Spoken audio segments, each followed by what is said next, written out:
Akvaryum kültüründen herkese sevgiler, saygılar, zevkli hobiler. Bugün sizlere akvaryumlarda balıklarımızın renklerinin canlılaştırılmasında ve üremelerinin hızlandırılmasında çok önemli bir yere sahip olan canlı yemlerden, bu yemlerin özelliklerinden ve nasıl verebileceğimizden bahsedeceğim. Haydi başlayalım.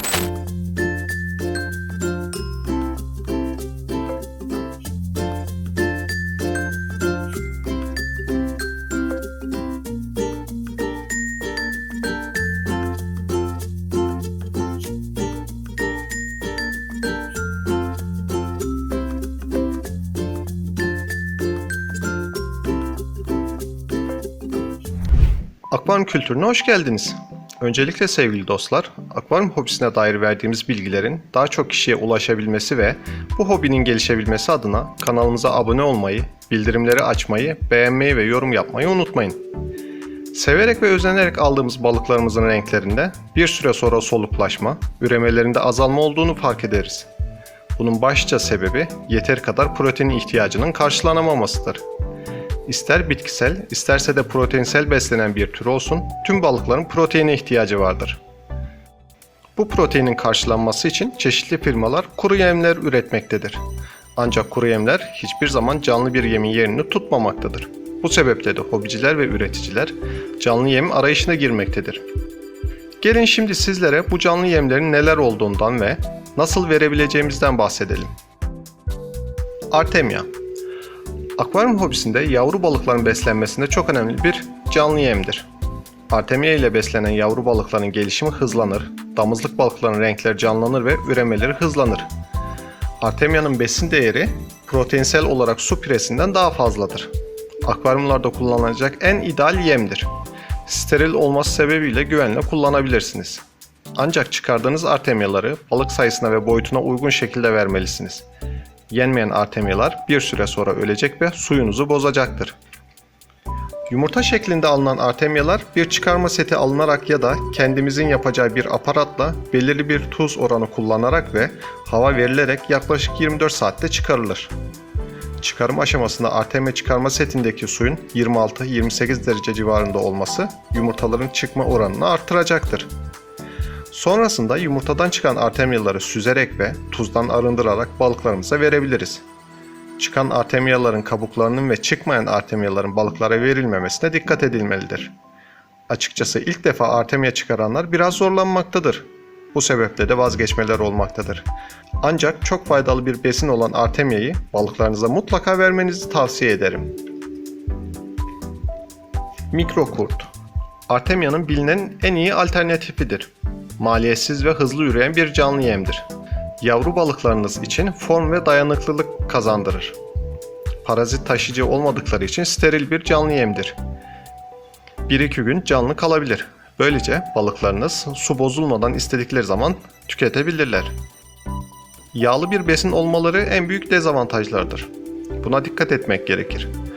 Hazırlanışı gayet kolaydır. 2-3 litrelik kapaklı saklama kabına ekmek, yulaf, bebe bisküvisi ve süt ile oluşturulan karışıma kültür eklenmesiyle üretim gerçekleşir. İlk defa üretecekseniz başka birinden kültür edinmeniz gerekir. Daha önce ürettiyseniz o karışımdan bir miktar alıp yeni besi alanına koymanız yeterlidir. Yani bir defa ürettikten sonra kültüre ihtiyaç duymadan kendi üretiminize devam edebilirsiniz. Tabii kurtlarınızı öldürmediğiniz müddetçe. Kapaklı bir kap olması önemlidir. Çünkü hazırladığınız besinin içinde yer alan bu kurtların toplanabilmesi için kapağın kapatılması ve kabın içindeki oksijenin azaltılması gerekir. Bu sayede kabın duvarlarına tırmanan kurtlar rahat bir şekilde kulak çöpü ya da plastik bir kaşık ile toplanabilir. Ve hiçbir işlem yapmadan balıklarınıza verebilirsiniz. Dikkat etmeniz gereken tek konu kurtları toplarken besi alanındaki karışımdan almamak. Bu karışım suyunuzu bozacaktır. Su piresi. Su pireleri doğada alg ve tek hücreli canlılarla beslenen su canlılardır. Ancak kısa zamanda ve masrafsız şekilde çoğaltılabilir. Çok besleyicidir, sindirimi kolaydır ve üreme çağında olan balıklarda üremeyi teşvik eder. Mikrokurt gibi balıklarda yağlanmaya neden olmadığı gibi Tubifex gibi sağlıksız bir canlı yem de değildir. Sterildir. Yenmeyen su pireleri akvaryumda ölmeyecek ve suyunuzu bozmayacaklardır. Balıklarınız da daha sonra bunları tüketebilir. Böylece balıklarınız gün boyunca beslenebileceklerdir. Su pireleri üretmek için de yine bir miktar kültüre ihtiyacınız vardır. Uygun şartlarda hızla ürerler. Genelde yosunlandırılmış yeşil suda 15-20 litrelik kaplarda üretimi yapılır. Beslenmeleri gerektiği durumlarda spirulina tozu ile beslenebilirler. Üretimini yaptığınız kaptan kepçe vasıtasıyla toplayıp balıklarınıza verebilirsiniz. Kullandığınız kepçenin gözeneklerinin geniş olmasına dikkat edin. Bu sayede yavru ve genç su pirelerini yakalamamış olursunuz ve sürekli üretebileceğiniz bir canlı yem kaynağınız olmuş olur. Grindal kurt. Ülkemizde pek yaygın olmayan ancak yurt dışında üreticilerin sıklıkla kullandığı grindal kurtlar yüksek oranda protein içerirler. Mikro kurtlar kadar olmasa da yağlı bir besindir. Bu sebeple balıklarınıza verirken dikkat etmelisiniz. Bir saksı içerisinde kimyasal içermeyen katkısız toprağa yine kültür eklenmesiyle kolaylıkla üretimi yapılabilir. Toprağın üstünü sık sık nemlendirmeniz gerekir. Aksi takdirde kurtlar kuruyup ölebilir. Grindal kurt kültürünüzün çeşitli yemlerle beslenmesi gerekmektedir. Bu beslenme ne kadar çeşitli olursa balıklarınız için de o kadar besleyici olur. Üretmiş olduğunuz bu kurtları da balıklarınız için toplayıp güvenle verebilirsiniz. Beyaz kurt. Toprakta üretilen bir diğer kurt türü beyaz kurttur.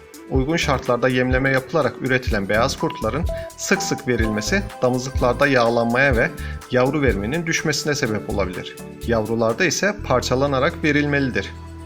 Üretim yapılırken birden fazla saksıya ekilmesi gereklidir. Çoğalmaları hızlı olmadığı için bir saksıdaki kurtlar yem olarak kullanılırken diğerleri üremeye devam ederler. Böylece sürekli kurt üretmiş olursunuz. Kan kurdu. Tubifex ile karıştırılsa da daha temiz bir ortamda üretebileceğiniz bir kurt türüdür. Yine bir üretim alanı, toprak ve kurumuş yapraklara ihtiyacınız vardır. Diğerlerinden farklı olarak sulu bir ortamda üretilirler. Başlangıç için yine elimizde bir miktar kan kurdu kültürü olması gereklidir. 2 haftadan sonra yeni yavrular çıkmaya başlar. Damızlık balıklara parçalanmadan, yavruları ise parçalayarak verebilirsiniz. Un kurdu. Genelde kanatlı kümes hayvanları, kaplumbağalar, sürüngenler için kullanılan un kurdu, pek çok akvaryum balığı için de kaliteli, besleyici, lezzetli bir canlı yem türüdür. Yavru balıklarınız için parçalara ayrılarak kullanılabilir. Tubifex. Akvaryumlarda kullanılan canlı yemler arasında en değerli ve en riskli olanıdır. Genelde organik maddelerin bol olduğu, lağım sularının aktığı, çamurlu ortamda bol miktarda oluşurlar ve buralardan toplanırlar. Yaşam alanlarının lağımlar olması sebebiyle de bol miktarda mikrobu üzerinde barındırırlar. Balıklarınıza vermeden önce sıcak sudan geçirerek belli bir miktar bakteri ve mikrop öldürebilir ya da vermeden belli bir süre önce antibakteriyel ilaçlar kullanarak balıklarınıza verebilirsiniz. Ancak risk hiçbir zaman sıfırlanmaz ve bu riski göze alıp almamak size kalmıştır. Ben tavsiye etmiyorum ancak almak isterseniz akvaryumculardan temin edebilirsiniz. Tüm bu olumsuzluklara rağmen damızlık balıklara kondisyon kazandırmada çok yararlı bir gıdadır. Yavru balıklarda ise kıyılarak verilebilir ve yavru gelişimine katkıları çok fazladır. Bitkisel beslenen balıklarınız varsa Tubifex biraz ağır gelecektir. Tüm bu saydığım canlı yemlerin dondurulmuş ve hazır olarak satılanlar da mevcuttur. Ayrıca dezenfekte edildikleri için güvenlidir. Bu ürünler soğuk zincir ürünleri oldukları için bu zincirin kırılmadığı müddetçe güvenle kullanabilirsiniz. Kullanmadan önce bir kabın içine akvaryumunuzdan aldığınız suya atmanız ve erimesini beklemeniz yeterlidir. Evet sevgili dostlar, bugün sizlere canlı yemlerden, bu yemlerin balıklarımıza etkilerinden bahsettim. Umarım faydalı olmuştur. Beğendiyseniz beğen butonuna tıklamayı unutmayın. Sormak istediğiniz bir konu olursa aşağıya yorumlar kısmına yazabilirsiniz. Ayrıca kanalıma abone olmadıysanız abone olarak ve bildirimleri açarak bizlere destek olmanız kanalımızın gelişimi için çok önemli. Herkese sevgiler, saygılar, zevkli hobiler dilerim.